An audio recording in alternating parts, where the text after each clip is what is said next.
আগামী ৩ মাস ৭,৫০০ টাকার করে সহায়তা পাচ্ছে হাওরের ক্ষতিগ্রস্ত কৃষক। কাল সেখানে যাচ্ছেন কৃষি ও ত্রাণমন্ত্রী সহ সরকারের উচ্চ পর্যায়ের প্রতিনিধিরা।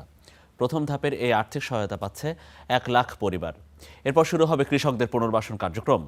এছাড়া বজ্রপাতে মৃত্যু কমাতে টাওয়ার ও আশ্রয় কেন্দ্র নির্মাণের সিদ্ধান্ত নিয়েছে সরকার।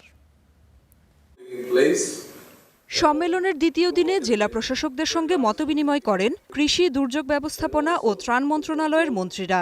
পরে কৃষিমন্ত্রী জানান, হাওরের ক্ষতিগ্রস্ত কৃষকদের সহায়তা দিতে উদ্যোগ নিয়েছে সরকার।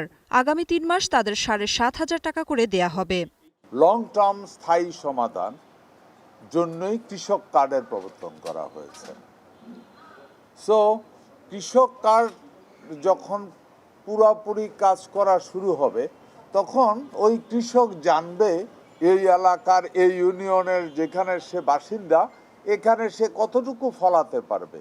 ওই অনুযায়ী যখন সে ফলাবে, তখন সে ন্যায্য দাম পাবে এবং ভোক্তা সঠিক দামে মালটাকে কিনতে পারবে। দুর্যোগ ব্যবস্থাপনা ও ত্রাণমন্ত্রী জানান, প্রথমে ১ লাখ পরিবার পাবে আর্থিক সহায়তা। এছাড়া ক্ষতিগ্রস্ত কৃষকদের পুনর্বাসনে কাজ শুরু হবে। বজ্রপাত মোকাবেলায় হাওরে নির্মাণ করা হবে আশ্রয় কেন্দ্র। প্রায় ১ লক্ষ পরিবারকে আমরা চিহ্নিত করেছি, কম বেশি কোনো কোনো জেলায়।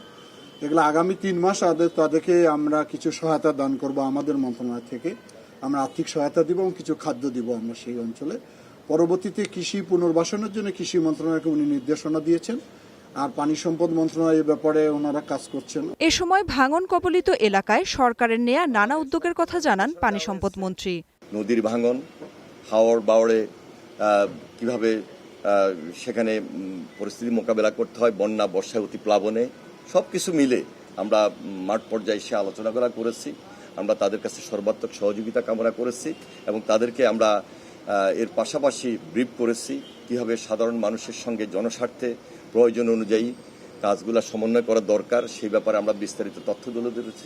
খাল খনন কার্যক্রমে গতি আনতে জেলা প্রশাসকদের নির্দেশ দেওয়া হয়েছে বলেও জানিয়েছেন মন্ত্রীরা। আমাদের নির্বাচনী প্রতিশ্রুতি যে ২০,০০০ কিলোমিটার খাল খনন আমরা ইতিমধ্যে হাতে নিয়েছি, আগামী ৫ বছরে তা সমাপ্ত করব। Nafia Farzana, star news.